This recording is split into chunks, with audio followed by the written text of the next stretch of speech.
आप क्यों वो सवाल मुझसे कर रहे हो जिसका पहले ही ऐलान हो चुका है? अब फारूक साहब और केसी वेणुगोपाल जी ने सारा कुछ आपके सामने रखा। कांग्रेस के जो पीसीसी के सदर हैं उन्होंने आपको आंकड़े भी दिए कि कितनी सीटों पे नेशनल कॉन्फ्रेंस, कितनी सीटों पे कांग्रेस और कितनी सीटों पे हम जो है फ्रेंडली कॉन्टेस्ट करेंगे। ये सब आपके सामने है ना। अगर इससे हटके कोई बात करनी हो वो दूसरी बात है, पूछिए फिर। Sir, what are those friendly 5 seats? Can you name please? ना, वो लिस्ट निकल आने दीजिए, आपको पता चल जाएगा। उसमें से 3 ऐसे हैं जो हमारे लिए छोड़ना मुश्किल था और 2 सीटें ऐसी हैं जिनके लिए कांग्रेस को मुश्किल हुई थी उन सीटों पे कोई फैसला लेना।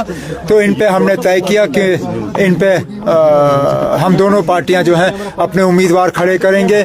हमारे लिए बीच में अभी शाम को एक और मुसीबत ये बनी थी कि बिना हमें बताए सीपीएम ने देवसर से भी एक कैंडिडेट उठाया था, जिससे कि हमें फिर कुलगाम में परेशानी होती और कुछ वक्त तक ऐसा लग रहा था कि शायद कुलगाम में भी फिर हमें फ्रेंडली कॉन्टेस्ट करना पड़ेगा। लेकिन फारूक साहब ने अभी तारिगामी साहब से बात की और उनसे गुजारिश की कि देवसर से सीपीएम का कैंडिडेट नहीं उठना चाहिए, जिस चीज़ को तारिगामी साहब ने कबूल किया है। तो अब कुलगाम की सीट भी फिर हम तारिगामी साहब के लिए छोड़ देंगे। उमर साहब, अब तो फैसला हो गया, तो कोalition भी हो गया है, तो क्या आप चुनाव लड़ रहे हैं? क्योंकि कल से खबरें आ रही हैं कि आप गांधरबल से चुनाव लड़ रहे हो। ना, मैं गांधरबल गया था वहाँ किसी को ज्वाइन कराने के लिए।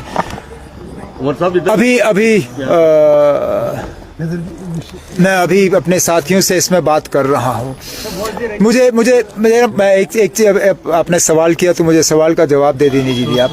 मुझे एक बात का एहसास है, जिस चीज़ का शायद मैंने पूरी तरह से इस पे मैंने सोचा नहीं था और ये मेरी गलती है।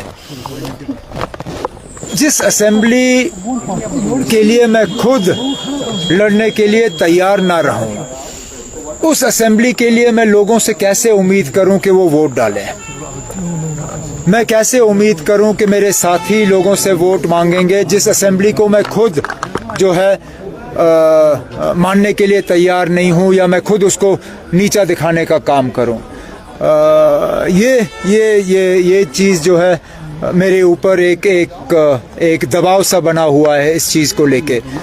और मैं नहीं चाहता हूं कि लोगों को मैं कोई ऐसा गलत सिग्नल दूं कि मैं लोगों को कहूं कि आप जाओ जी इस असेंबली के लिए वोट दो, लेकिन मैं इस असेंबली को नहीं मानता हूं।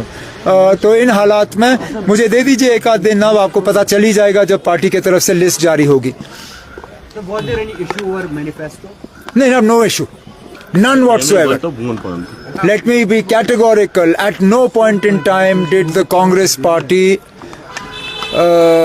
raise any objections to our manifesto.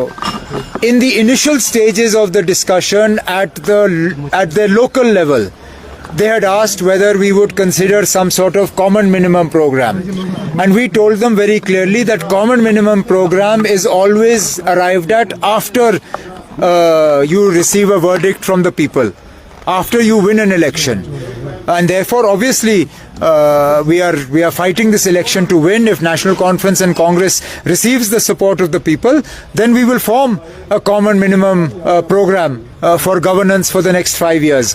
But we did not discuss our manifesto with Congress, and nor have we asked Congress what they are going to include in their manifesto. How do you perceive it? Despite the BJP's strong opposition to the manifesto, the Congress didn't come to discussion. No, both, that is an internal matter between the Congress. How can I force them to discuss something? और BJP के तरफ से तो इस तरह की बातें आनी ही है ना। अब आप लोगों को लगता है बीजेपी नेशनल कॉन्फ्रेंस के मैनिफेस्टो पे अपना मोहर लगाएगी? बिल्कुल नहीं।